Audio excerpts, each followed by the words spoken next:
बिस्मिल्लाहिर्रहमानिर्रहीम।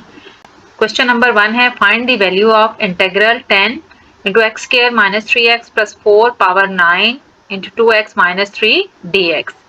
यहाँ पर देखें फंक्शन के ऊपर पावर आ गई है। जब भी किसी फंक्शन के ऊपर पावर आएगी तो हमने ये देखना है कि साथ उसका डेरिवेटिव पूरा होता है या नहीं, तो हम पावर में ऊपर और नीचे एक प्लस कर देते हैं, same integral x power n के फार्मूले की तरह।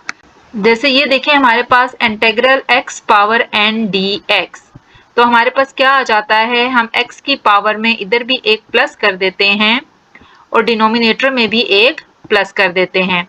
अब x एक्चुअली में क्या है, एक फंक्शन है, और साथ अगर आप 4 करें तो यहाँ पर इसका डेरिवेटिव 1 एग्जिस्ट करता है जो कि हम नहीं लिखते, तो हम इसकी पावर में ऊपर और नीचे एक प्लस करते हैं।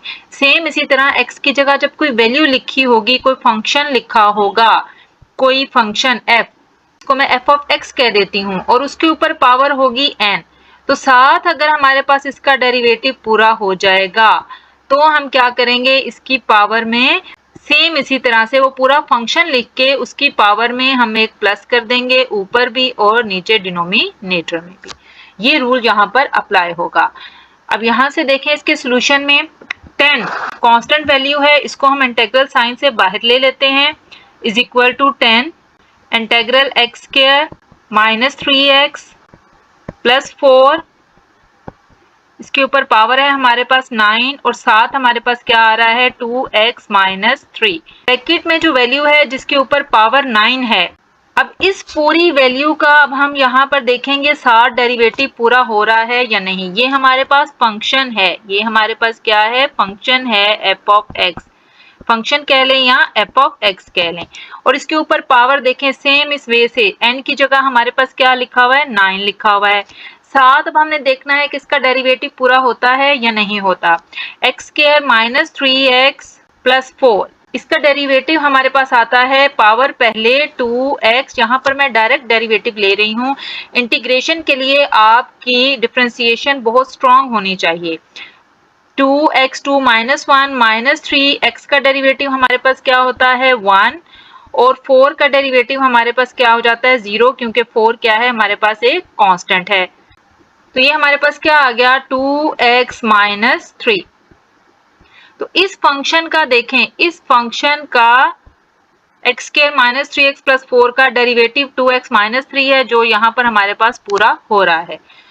तो यहाँ पर ये फार्मूला अप्लाई हो जाएगा, ये वाला फार्मूला हमारे पास अप्लाई हो जाएगा कि फंक्शन के ऊपर पावर और साथ उसका डेरिवेटिव पूरा हो गया।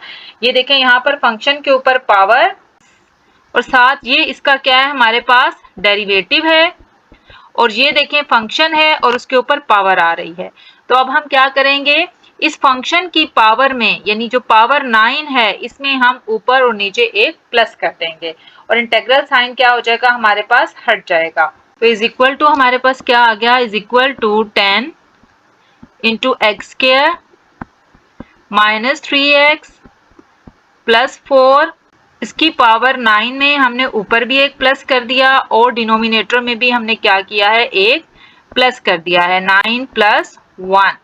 तो ये हमारे पास क्या बन जाएगा 10 into x square minus 3x plus 4, इसके ऊपर भी पावर 10 हो जाएगी और इधर डिनोमिनेटर में भी हमारे पास पावर क्या हो जाएगी 10 हो जाएगी। ये 10 इस 10 से कैंसिल हो जाएगा, तो बाकी जो वैल्यू है हमारे पास इसका क्या बन जाएगी, आंसर बन जाएगी। इज इक्वल टू आ जाएगा हमारे पास x square minus 3x plus 4, इसके ऊपर पावर क्या आ गई हमारे पास 10। बहुत से टीचर इसको इस साइड पे नीट वर्क में भी कर देते हैं, यानी ये f ऑफ x लिखेंगे, फिर ये उसका डेरिवेटिव लिखेंगे, ये यहाँ पर क्या लिखेंगे f ऑफ x लिख देंगे, फिर ये उसका क्या है डेरिवेटिव लिख देंगे और उसके बाद उसकी पावर में इधर डिनोमिनेटर और न्यूमिनेटर में एक प्लस करेंगे। लेकिन मैं ये सारा प्रोसेस रफ में करवा देती हूँ, आपका सिर्फ कंसेप्ट क्लियर होना चाहिए कि फार्मूला क्या लग रहा है, कैसे अप्लाई हो रहा है, और आप इस साइड पे नीट सोल्यूशन में बस यही वाला सोल्यूशन कर दें, सो दैट्स इनफ। दोबारा देख लें, ये हमारे पास पूरा फंक्शन था x square minus 3x plus 4, इसका डेरिवेटिव हमारे पास बनता है 2x माइनस 3, ये डेरिवेटिव पूरा हो गया। तो हमने इस पूरे फंक्शन की पावर में ऊपर और नीचे एक प्लस कर दिया। 9 + 1 10, ये 10 से कैंसिल होके बाकी हमारे पास इसका क्या है, आंसर आ गया है। अच्छा, यहाँ पर मैंने कांस्टेंट ऑफ इंटीग्रेशन नहीं लिखा। जब भी इंटीग्रेशन का साइन हटता है तो यहाँ पर एक कांस्टेंट ऑफ इंटीग्रेशन आता है +c। जब भी आप इंटीग्रल साइन हटाएंगे तो यहाँ पर एक +c आएगा, इसको हम कांस्टेंट ऑफ इंटीग्रेशन कहते हैं। ये अपने पहले क्वेश्चंस में भी मैंने एक्सप्लेन किया है और जहां पर फार्मूलाज एक्सप्लेन किए हैं वहां पर भी इसको क्लियर किया है कि ये c क्या चीज है, क्यों हम ये कांस्टेंट ऑफ इंटीग्रेशन लिखते हैं। तो यहाँ पर हमारे पास ये आंसर में भी +c होगा। हर क्वेश्चन में आपने साथ +c लिखना होता है। क्वेश्चन नंबर 2 है find integral x4 secant square x5 dx। अब यहाँ पर हमें पता है कि इंटीग्रल secant square x का एग्जिस्ट करता है, यानी integral secant square x means कोई भी वेरिएबल हो सकता है। Integral secant square x is equal to हमारे पास किसके इक्वल होता है, tan x के। तो यहाँ पर अगर हमारे पास इस x5 की जगह कोई भी और वेरिएबल हो जाए, x, t कुछ भी, तो हम उसका इंटीग्रल फाइंड आउट कर सकते हैं। तो इस तरह के क्वेश्चंस हम सब्स्टिट्यूशन से सॉल्व करते हैं, यानी हम लेट पुट करेंगे यहाँ पर या खुद से सपोज करेंगे पुट x5, या लेट का वर्ड भी आप यहाँ पर यूज कर सकते हैं।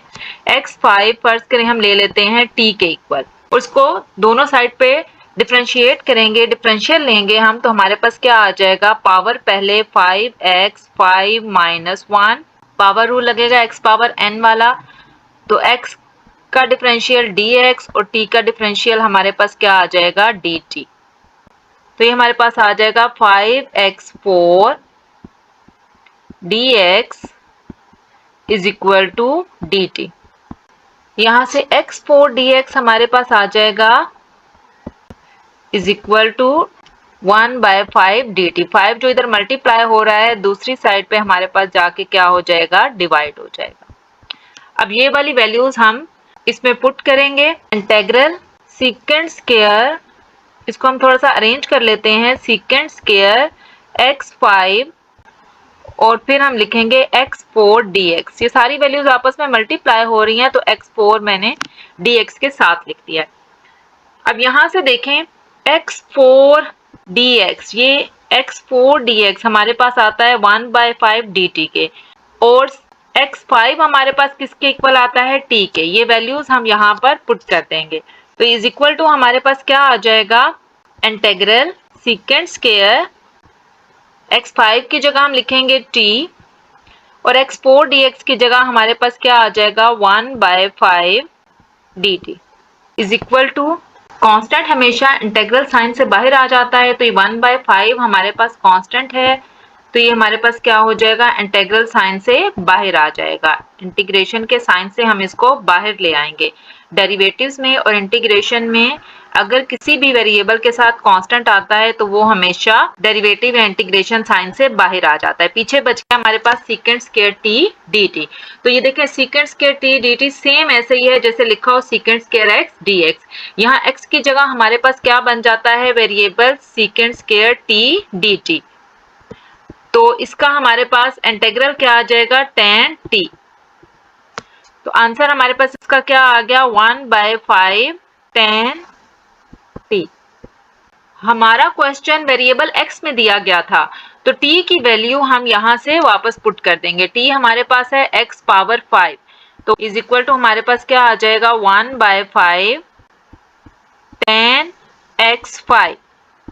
यानी पहले हमने उसको वेरिएबल t में कन्वर्ट किया और सॉल्व करने के बाद दोबारा t की वैल्यू बैक पुट कर देंगे। जब भी ये इंटीग्रेशन साइन हटता है तो इस आंसर के साथ हमेशा एक कांस्टेंट ऑफ इंटीग्रेशन लिखते हैं, +c। तो यहां से ये हमारे पास इसका क्या है, आंसर बन जाता है। इस क्वेश्चन को भी हम सब्स्टिट्यूशन मेथड से सॉल्व करेंगे। e के ऊपर जो पावर है, ये पावर x3, इसको हम किसी भी वेरिएबल के इक्वल रखेंगे, इनपुट करेंगे x3 is equal to t y, जो भी आप रखना चाहें। तो यहाँ पर हम सपोज करते हैं, पुट करते हैं x3 is equal to t। Differential लेंगे दोनों साइड पे तो 3x 3 माइनस 1, x का डिफरेंशियल dx और t का हमारे पास क्या आ जाएगा dt। तो ये हमारे पास बन जाएगा 3x square dx is equal to dt और x स्क्वायर dx हमारे पास क्या आ जाएगा, x स्क्वायर dx हमारे पास आ जाएगा 1/3 dt। 3 जो इधर मल्टीप्लाई हो रहा है दूसरी तरफ जाके क्या हो जाएगा, डिवाइड हो जाएगा। अब ये वाली वैल्यूज हम क्वेश्चन में पुट कर देंगे। क्वेश्चन है हमारे पास 6 इंटेग्रल, इसको थोड़ा सा अरेंज भी कर लेते हैं।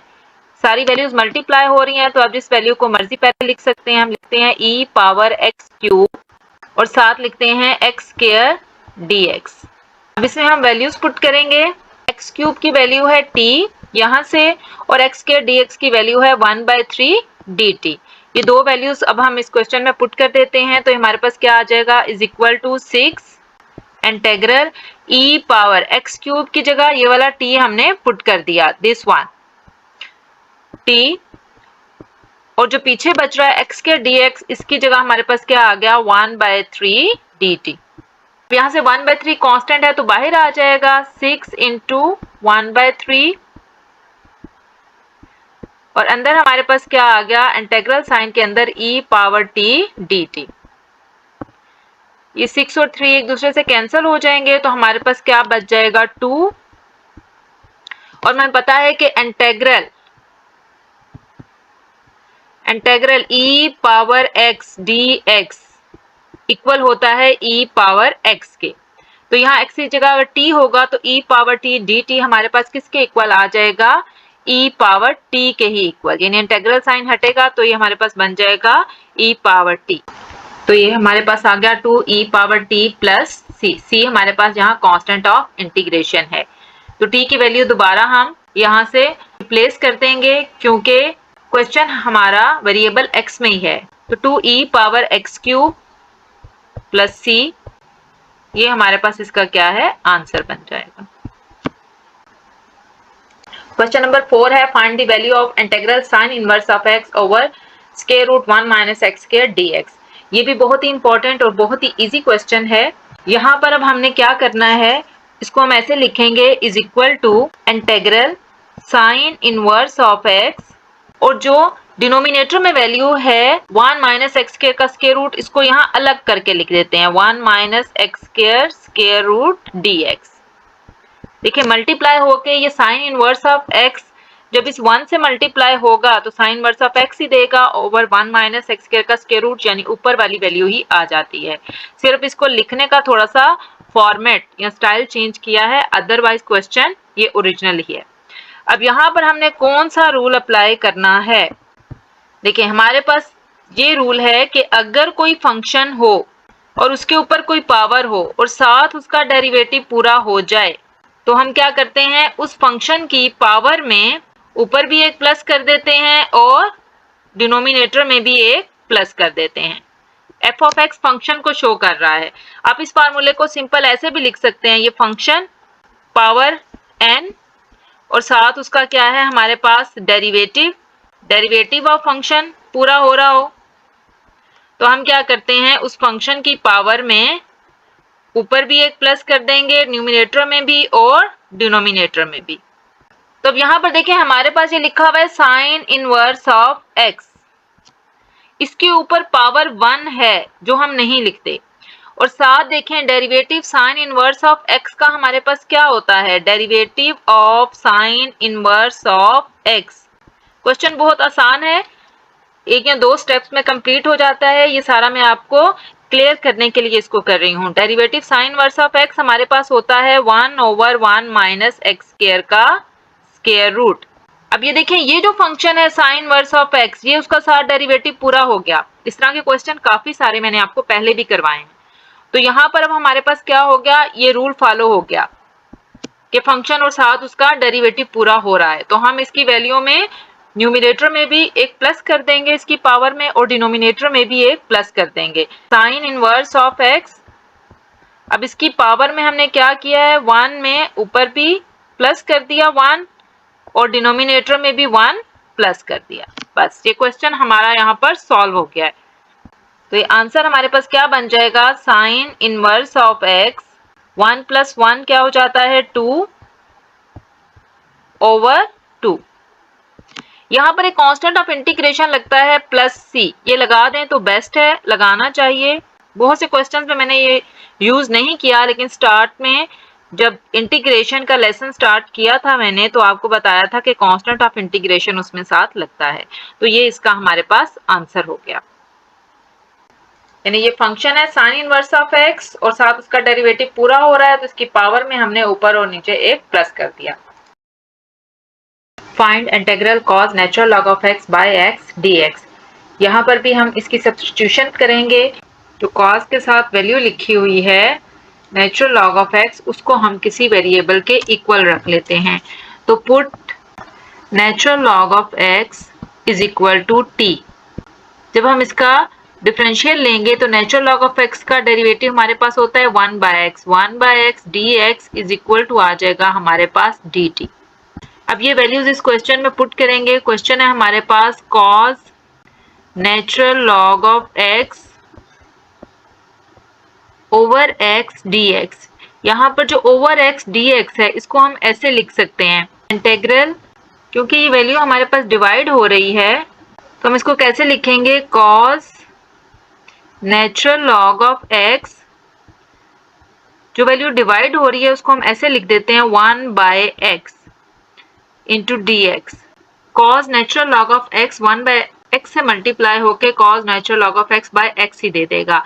तो इन दोनों में कोई फर्क नहीं है, सिर्फ उसको लिखने का मेथड थोड़ा सा चेंज हुआ है। अब यहाँ पर हम वैल्यूज पुट करते हैं, इज इक्वल टू हमारे पास क्या आ जाएगा, cos इस नेचुरल लॉग ऑफ x की जगह, इस नेचुरल लॉग ऑफ x की जगह हम t पुट करेंगे। यानी यहाँ पर ये जो नेचुरल लॉग ऑफ x आ रहा है यहाँ पर हम क्या पुट कर देंगे, t। और ये जो हमारे पास आ रहा है 1/x dx, यहाँ से देखें ये 1/x dx हमारे पास dt है, तो हम यहाँ पर क्या पुट कर देंगे, dt। अब देखिए सेम वेरिएबल में हो गए। इंटीग्रल cos x dx हमारे पास sin x होता है, तो इंटीग्रल cos t dt हमारे पास क्या आंसर आ जाएगा, sin t plus constant of integration c। देखिए फार्मूला है हमारे पास कि integral cos x dx is equal to होता है हमारे पास sin x के इक्वल।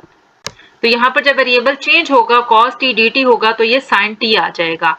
अब t की वैल्यू अगेन हम पुट करेंगे, क्योंकि हमारे पास क्वेश्चन वेरिएबल x में है, तो ये t की वैल्यू है हमारे पास नेचुरल लॉग ऑफ x। तो साइन हमारे पास क्या आ जाएगा, t की जगह हम पुट कर देंगे natural log of x plus c। तो ये हमारे पास इसका आंसर बन जाएगा।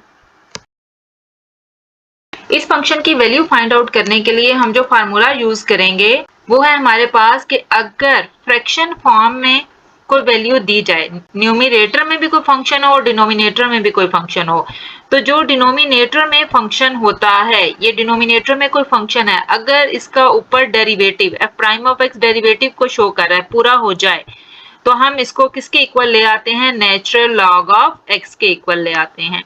यहाँ पर हम यही वाला फार्मूला अप्लाई करेंगे। अब डिनोमिनेटर में यहाँ पर इस जगह पे जो हमारे पास फंक्शन लिखा हुआ है वो लिखा हुआ है x² माइनस 2x प्लस 3। इसका जब हम डेरिवेटिव लेते हैं यानी f prime of x, derivative जब हम लेंगे f प्राइम ऑफ x, ये हमारे पास f ऑफ x है, तो ये हमारे पास क्या आ जाएगा, 2x power 2 minus 1 minus 2x का डेरिवेटिव 1 और कांस्टेंट का 0। यानी हमारे पास क्या वैल्यू बन जाती है, ये हमारे पास वैल्यू बन जाती है 2x माइनस 2। न्यूमिनेटर में हमारे पास लिखा हुआ x माइनस 1, यहाँ 2x माइनस 2 लाने के लिए इसके साथ 2 की कमी है, तो हम क्या करेंगे, इसको 2 से मल्टीप्लाई और डिवाइड कर देंगे, इज इक्वल टू 2 से हमने इस फंक्शन को क्या किया है, मल्टीप्लाई और डिवाइड कर दिया है, x minus 1 over x² minus 2x plus 3। अब ये जो ऊपर वाला 2 है इसको हम अंदर मल्टीप्लाई कर देते हैं, बाहर रह जाएगा 1/2 और अंदर आ गया हमारे पास 2x minus 2 over x² minus 2x plus 3 dx। अब ये देखिए ये जो फंक्शन है हमारे पास this one f of x equal to x square minus 2x plus 3, इसका डेरिवेटिव बनता है 2x माइनस 2 जो कि हमारे पास यहाँ ऊपर पूरा हो रहा है। तो इस फार्मूले से जब फंक्शन की वैल्यू का डेरिवेटिव ऊपर पूरा हो जाए न्यूमरेटर में तो हम उसको नेचुरल लॉग ऑफ फंक्शन लिख देते हैं। तो ये हमारे पास क्या आ जाएगा 1/2 नेचुरल लॉग ऑफ फंक्शन ये वाला है हमारे पास x square minus 2x plus 3। बस ये हमारे पास फंक्शन आ गया और साथ कांस्टेंट ऑफ इंटीग्रेशन। ये हमारे पास इसका क्या है आंसर बन जाएगा। हमने यहाँ पर सिंपल क्या किया है कि ये देखें ये जो फंक्शन था डिनोमिनेटर में x square minus 2x plus 3, इसका डेरिवेटिव बनता है 2x माइनस 2 जो यहाँ पर हमने पूरा करने के लिए इस वैल्यू को 2 से मल्टीप्लाई और डिवाइड किया। इस 2 को फिर हमने x माइनस 1 से मल्टीप्लाई कर दिया तो 2x माइनस 2 यानी डिनोमिनेटर की वैल्यू का ऊपर न्यूमरेटर में डेरिवेटिव पूरा हो गया। तो हम इस फार्मूले से कि डिनोमिनेटर में फंक्शन और न्यूमरेटर में उसका डेरिवेटिव पूरा हो जाए तो हम उसको नेचुरल लॉग ऑफ पूरा फंक्शन लिख देते हैं। तो ये आ जाएगा natural log of x square minus 2x plus 3 plus c, यानी डिनोमिनेटर के फंक्शन का ऊपर डेरिवेटिव पूरा हो जाए तो उसको हम नेचुरल लॉग की फॉर्म में लिख देते हैं। तो ये हमारे पास इसका आंसर है। ये राइट साइड पे सारा रफ वर्क है, ये इसलिए किया गया है ताकि आपको ये क्वेश्चन क्लियर हो जाए। यहाँ पे बाय मिस्टेक इस फार्मूला में नेचुरल लॉग ऑफ x लिखा गया है जबकि यहाँ natural log of f of x होता है, क्योंकि जब फंक्शन डिनोमिनेटर में ऊपर इसका डेरिवेटिव एग्जिस्ट करे तो नेचुरल लॉग ऑफ फंक्शन आता है, नेचुरल लॉग ऑफ x नहीं आता। Find the value of integral cotangent square x dx। यहाँ पर अब हम इसको ऐसी वैल्यूज में कन्वर्ट करेंगे जिसका इंटीग्रल एग्जिस्ट करता है। तो यहाँ पर हमारे पास 1 plus cot square x, 3 fundamental identity में से ये एक आइडेंटिटी में लिख रही हूँ कि 1 plus cot square x is equal to होता है हमारे पास कोसेकेंट स्क्वायर एक्स। यहाँ से कोटेंजेंट स्क्वायर एक्स हमारे पास क्या आ जाएगा, cotangent square x is equal to 1 उस साइड पे जाएगा तो माइनस हो जाएगा कोसेकेंट स्क्वायर एक्स माइनस 1। ये आइडेंटिटीज आपने ट्रिग्नोमेट्री में पार्ट 1 में की हुई हैं। ये वैल्यू अब हम यहाँ पर पुट करेंगे। Integral cot square x dx की जगह हम लिखेंगे integral cosecant square x minus 1 dx। अब ये हमारे पास कोसेकेंट स्क्वायर एक्स का भी इंटीग्रल है, integral cosecant square x dx, और माइनस 1 का भी इंटीग्रल है 1 dx। तो कोसेकेंट स्क्वायर एक्स का इंटीग्रल हमारे पास होता है माइनस कॉट एक्स। ये सारे फार्मूले आपको आने चाहिए। ये अलग से भी मैंने वीडियो बनाई है और हर क्वेश्चन के साथ भी मैं फार्मूला लिख देती हूँ। Integral cosecant square x dx is equal to होता है हमारे पास माइनस कॉट एक्स, और 1 का इंटीग्रल हमारे पास होता है x plus constant of integration c। तो ये हमारे पास इसका क्या है आंसर आ जाएगा। ये राइट साइड पे आपका रफ वर्क है जिसमें मैंने वो फार्मूलाज लिखे हैं जो इस क्वेश्चन में अप्लाई हो रहे हैं। यानी सबसे पहले आपने क्या किया है, कोटेंजेंट स्क्वायर एक्स को लिखा है कोसेकेंट स्क्वायर एक्स माइनस 1 इस फार्मूला से, और फिर कोसेकेंट स्क्वायर एक्स का इंटीग्रल होता है हमारे पास माइनस कॉट एक्स और 1 का इंटीग्रल होता है x प्लस c। आंसर आ जाएगा। ये क्वेश्चन हमारे पास सब्स्टिट्यूशन मेथड से भी हो जाता है और डायरेक्ट फार्मूला अप्लाई करके भी हो जाता है। पहले मैं आपको इसको डायरेक्ट फार्मूला अप्लाई करके सॉल्व कर देती हूँ। बेस्ट यही है कि आप इसी मेथड से सॉल्व कर लें, लेकिन साथ में इसका सब्स्टिट्यूशन मेथड भी कर दूंगी। तो यहाँ पर हमारे पास है इंटीग्रल 2 सेकेंड 2x लिखा हुआ। 2 हमारे पास क्या है कांस्टेंट है, तो ये इंटीग्रेशन साइन से क्या हो जाएगा बाहर हो जाएगा। 2 इंटीग्रल सेकेंड 2x dx। हमें पता है कि natural log of second ax, मैं यहाँ पर डायरेक्ट सेकेंड ax का फार्मूला लिख रही हूँ, x का फार्मूला नहीं लिख रही। Natural log of second ax हमारे पास होता है 1/a natural log of second ax plus 10ax। a हमारे पास यहाँ कांस्टेंट को शो करता है, यानी x के साथ अगर कोई भी कांस्टेंट वैल्यू होगी तो वो फ्रैक्शन में आ जाएगी हमारे पास।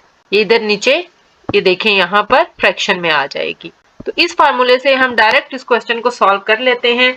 देखें सेकेंड ax की जगह हमारे पास लिखा हुआ है 2, a की जगह हमारे पास क्या लिखा हुआ है 2x।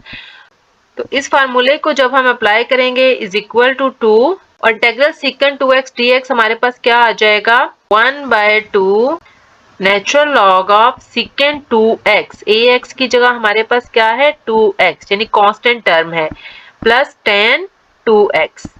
ये हमारे पास इसका सॉल्यूशन आ जाएगा। साथ आप constant of integration plus c लिखते हैं। यहाँ पर ये देखें 2 इस 2 से कैंसिल हो जाएगा और बाकी हमारे पास इसका क्या है आंसर बन जाएगा is equal to natural log of secant 2x plus 10 2x plus c। ये हमारे पास क्या है इसका आंसर बन जाएगा। सेकेंड x वाला फार्मूला ही हमने अप्लाई किया है। यहाँ पर देखें अगर सेकेंड x हो तो आता है natural log of second x plus 10x, लेकिन अगर सेकेंड ax हो तो हमारे पास आंसर क्या आएगा 1 natural log of second ax plus 10ax। ये वाला फार्मूला यहाँ पर अप्लाई किया तो सेकेंड 2x का इंटीग्रल आ गया 1/2 natural log of secant 2x plus 10 2x। 2 इस 2 से कैंसिल हो गया और बाकी हमारे पास इसका आंसर बन गया। अब इसी क्वेश्चन को हम सब्स्टिट्यूशन मेथड से भी देखते हैं कि कैसे सॉल्व होता है। तो सब्स्टिट्यूशन मेथड से क्वेश्चन ऐसे सॉल्व होगा। हमें पता है कि इंटीग्रल सेकेंड x हमारे पास होता है natural log of second x 10x के इक्वल। सेकेंड x का इंटीग्रल होता है हमारे पास is equal to natural log of second x plus 10x। तो यहाँ पर x की जगह हमारे पास 2x लिखा हुआ है, तो हम यहाँ पर सब्स्टिट्यूशन कर लेते हैं कि 2x को लेट t के इक्वल रख लेते हैं। तो यहाँ पर क्या करेंगे put 2x is equal to t। तो डेरिवेटिव क्या आ जाएगा 2 बाहर रह जाएगा, x का डेरिवेटिव 1 साथ dx और t का डेरिवेटिव हमारे पास क्या हो जाएगा dt। तो ये हमारे पास क्या आ गया 2dx is equal to dt। Question है हमारे पास 2 secant 2x dx, secant 2x dx। यहाँ से हम इसको थोड़ा सा अरेंज कर लेते हैं कि integral secant 2x is equal to integral secant 2x अलग लिख लेते हैं जैसे हमने पहले सब्स्टिट्यूशन वाले क्वेश्चंस में किया है, और साथ 2dx अलग लिख लेते हैं। अब यहाँ पर हम वैल्यूज पुट करेंगे इज इक्वल टू क्या आ जाएगा हमारे पास सेकेंड 2x की जगह पर हम ये t पुट करेंगे t, तो हमारे पास क्या आ जाएगा सेकेंड 2x की जगह आ जाएगा t और 2dx। ये देखिए 2dx हमारे पास क्या दे रहा है dt, साथ आ जाएगा हमारे पास dt। अब ये इस फार्मूला के मुताबिक हो गया है कि इंटीग्रल सेकेंड x की जगह हमारे पास क्या लिखा हुआ है t dt। तो ये हमारे पास बन जाएगा natural log of second t plus 10t। तो इज इक्वल टू आ जाएगा इसका सोल्यूशन हमारे पास natural log of second t plus 10t plus constant of integration c। अब t की वैल्यू हमने बैक में पुट करनी है। t हमारे पास किसके इक्वल है 2x के इक्वल, तो यहाँ से ये हमारे पास क्या आ जाएगा is equal to natural log of secant 2x plus 10 2x plus c।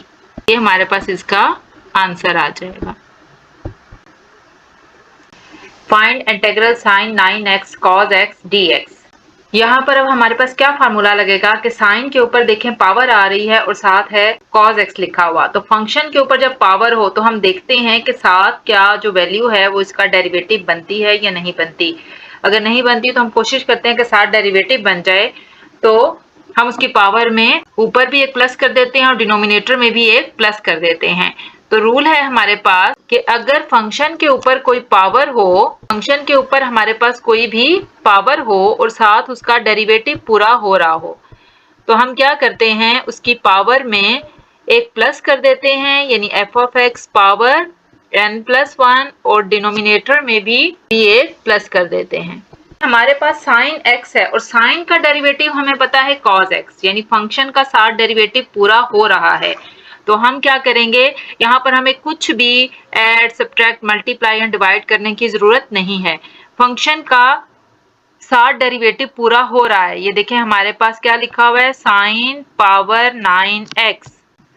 Sign की पावर है हमारे पास 9x और साथ लिखा हुआ है हमारे पास cos x। अब साइन का डेरिवेटिव cos पूरा हो जाता है तो हम क्या करेंगे, इसको इज इक्वल टू साइन की पावर में बस हमने यहाँ एक प्लस कर देना है और इधर भी एक प्लस कर देना है और साथ आ जाएगा कांस्टेंट ऑफ इंटीग्रेशन। तो हमारे पास आंसर क्या बन जाता है, sign 10x over 10 plus c। ये हमारे पास इसका क्या है, आंसर बन जाता है। क्वेश्चन है हमारे पास integral cosecant square x into cot x के रूट dx। यहाँ पर हम क्या करते हैं, कोटेंजेंट x को पहले लिख लेते हैं क्योंकि दोनों रकमें मल्टीप्लाई हो रही हैं तो जिस ऑर्डर में मर्जी लिख लें कोई फर्क नहीं पड़ता। कोटेंजेंट x का square root into cosecant square x dx। अब स्क्वायर रूट की वैल्यू हमारे पास क्या होती है, 1/2। तो इसको हम ऐसे लिख देते हैं कॉट x की पावर 1/2, स्क्वायर रूट की वैल्यू क्या होती है हमारे पास 1/2, साथ हम लिखते हैं कोसेकेंट स्क्वायर x dx।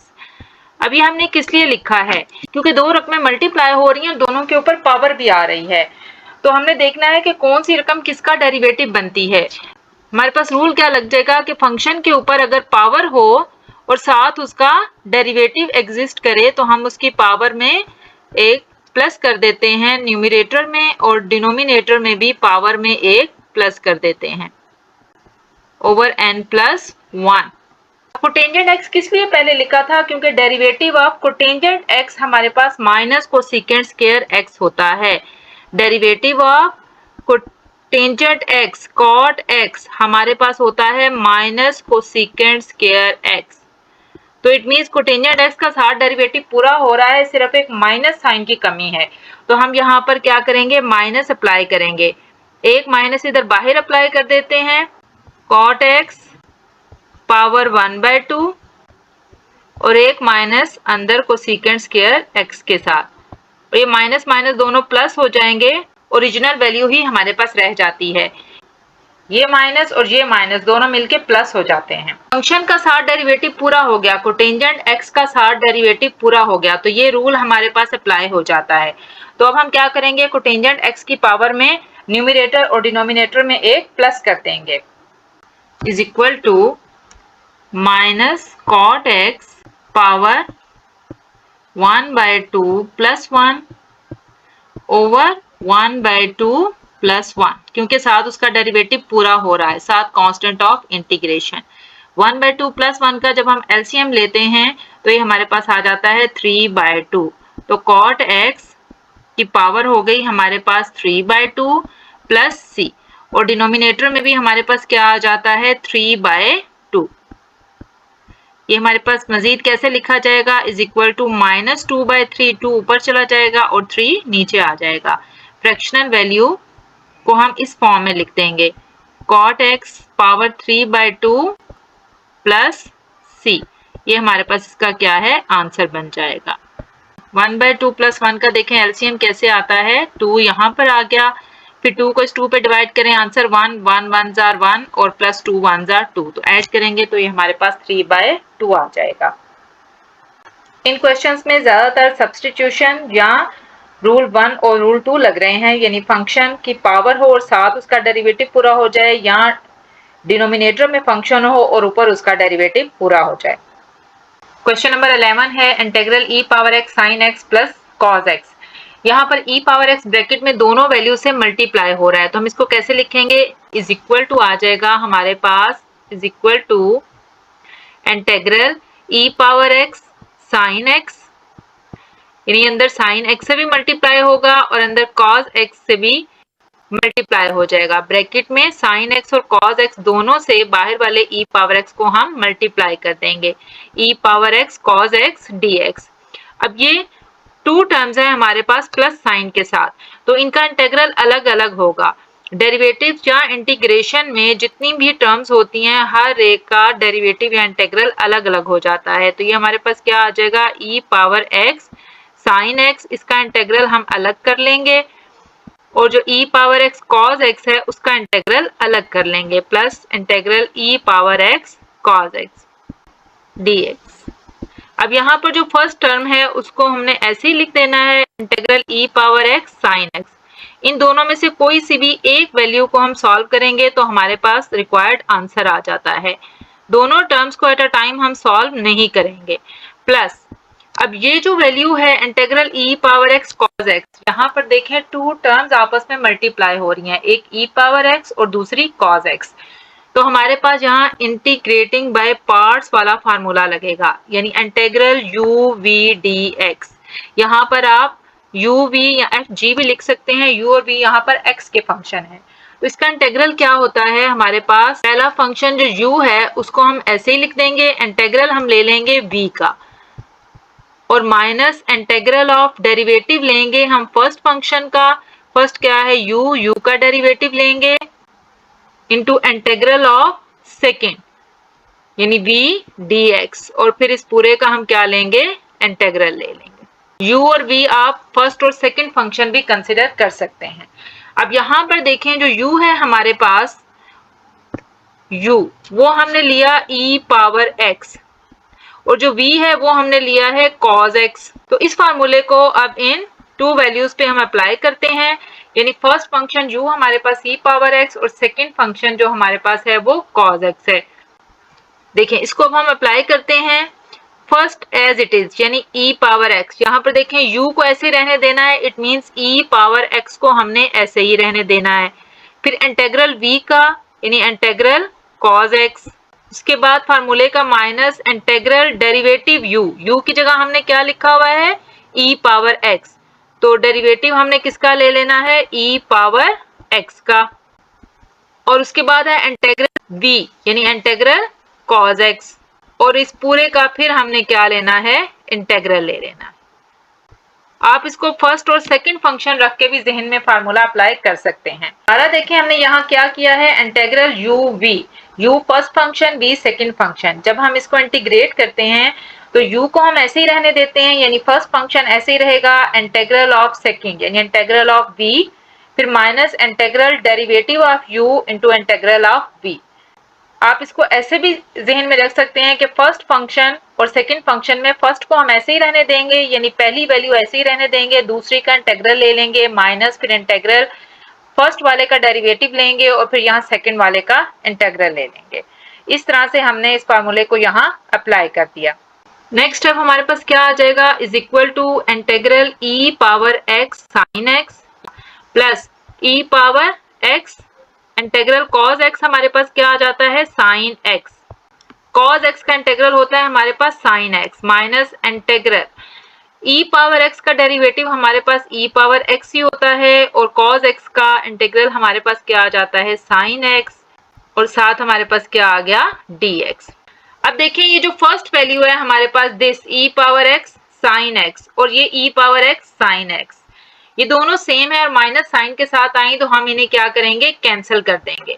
ये एक दूसरे के साथ क्या हो गई, कैंसिल। इसलिए फर्स्ट टर्म को हमने ओपन नहीं किया था, इससे हमारा क्वेश्चन थोड़ा सा इजी हो जाता है। आप बेशक फर्स्ट को इस फार्मूले से ओपन कर लें और सेकंड वाली ऐसे रहने दें, तब भी ये क्वेश्चन सॉल्व हो जाएगा। तो हमारे पास पीछे क्या वैल्यू बच जाती है, हमारे पास बच जाता है e power x sine x plus c, constant of integration. Constant of integration आप यहाँ भी लगा सकते हैं क्योंकि यहाँ पर हमने इसको इंटीग्रेट कर लिया है, तो ये हमारे पास इसका क्या है, आंसर बन जाएगा। यहाँ पर देखें हमने e पावर x को दोनों वैल्यू से मल्टीप्लाई किया, इसका इंटीग्रल अलग ले लिया और इसका इंटीग्रल अलग। पहली वैल्यू को हमने ऐसे ही रहने दिया, integral e power x sine x plus इसको बाय पार्ट्स इंटीग्रेट किया है। पहला फंक्शन यानी first function e power x ऐसे ही रहने दिया, integral of second integral of cos x, फिर minus integral of derivative of first और इंटीग्रल ऑफ सेकंड। तो ये हमारे पास जो वैल्यूज आ गई इसमें e power x sine x दोनों तरफ कैंसिल हो गया और ये पीछे जो वैल्यू बच गई ये हमारे पास इसका आंसर है। क्वेश्चन नंबर 12 है इंटीग्रल cos x और sin x का square root is equal to हमारे पास आ जाएगा, ये sin x का स्क्वायर रूट है, स्क्वायर रूट की वैल्यू हमारे पास होती है 1/2, यानी जब स्क्वायर रूट का साइन हम हटाएंगे तो इसकी पावर हमारे पास क्या आ जाएगी, 1/2। sin x की पावर हो जाएगी 1/2।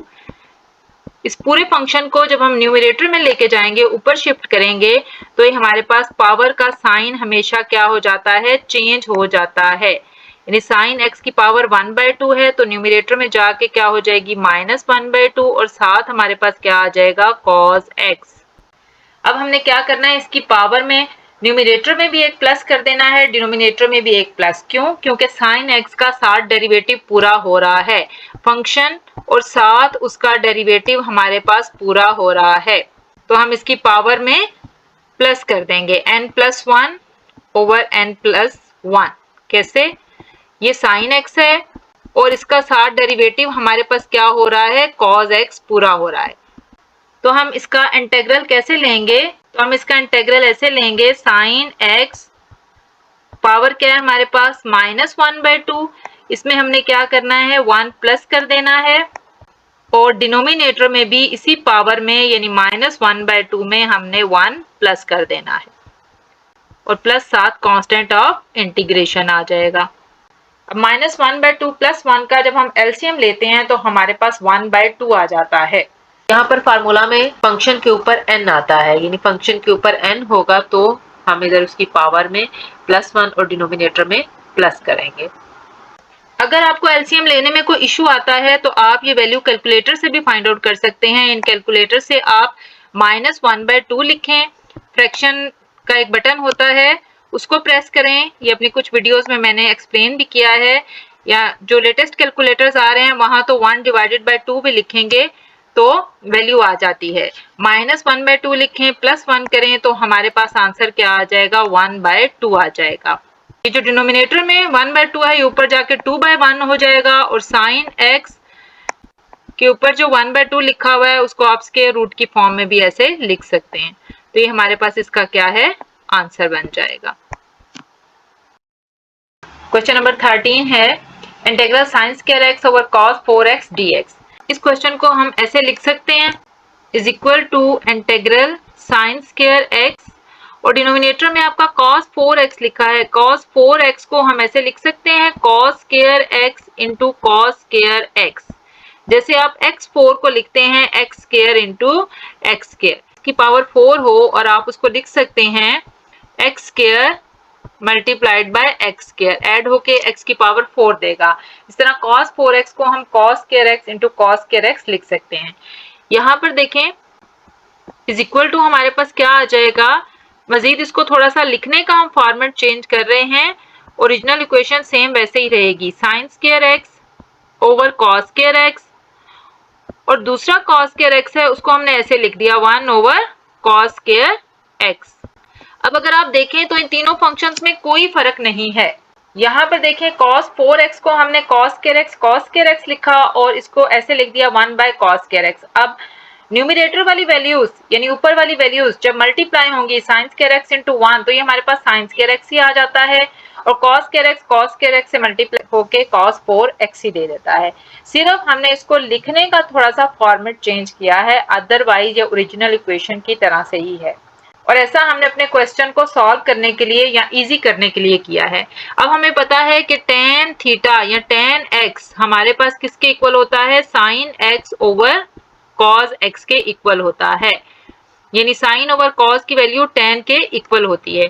तो यहाँ sin square x over cos square x को हम tan स्क्वायर x लिख सकते हैं, equal to tan square x, और cos रेसिप्रोकल होता है हमारे पास सेकेंड का, यानी 1/cos x हमारे पास होता है सेकेंड x के इक्वल, तो 1/cos स्क्वायर x को हम सेकेंड स्क्वायर x लिख सकते हैं। इस तरह की शेप देने से अब हमारा क्वेश्चन बहुत इजी हो गया है।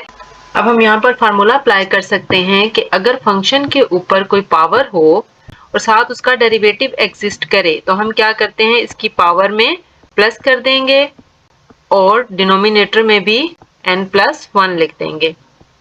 तो इस फार्मूले को अब हम यहाँ अप्लाई करते हैं, क्योंकि tan x का डेरिवेटिव हमारे पास सेकेंड स्क्वायर x होता है, derivative of tan x second square x, तो हमारे पास क्या आ जाएगा, tan x की पावर में हम tan x की पावर में पावर 2 में हम यहाँ 1 प्लस कर देंगे, और डिनोमिनेटर में भी क्या करेंगे 1 प्लस कर देंगे, और प्लस साथ कांस्टेंट ऑफ इंटीग्रेशन c आ जाएगा, क्योंकि हमारे पास tan x का डेरिवेटिव होता है सीकेंड स्क्वायर एक्स। तो फंक्शन और साथ उसका डेरिवेटिव पूरा हो गया। तो फंक्शन की पावर में हमने ऊपर भी एक प्लस कर दिया और डिनोमिनेटर में भी एक प्लस कर दिया। तो ये हमारे पास क्या आ जाएगा आंसर? तो ये हमारे पास आंसर आ जाएगा 10 cube x by 3 plus c। ये हमारे पास इसका क्या है? आंसर बन जाएगा।